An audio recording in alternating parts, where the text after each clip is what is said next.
In today's video, I will guide you on how to change region and TEMU. This is very quick and easy, so keep on watching. By the way, this is TechMan once again, so let's start with the tutorial.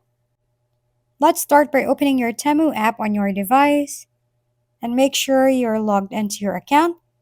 From this dashboard, click U on the bottom right here. Then on the top right corner, you'll see the settings button. Click that one. In this area, you will see this country and region option. Click that and just scroll down and find region. After clicking that, this prompt will show up that asks for your switching confirmation. On the prompt, it also says that you will need to sign in again. If you're fine with that, click switch and log in again, and you're done. If we've been helpful, kindly give us a thumbs up. And don't forget to hit the subscribe and bell button for more contents. For any questions and suggestions, comment down below.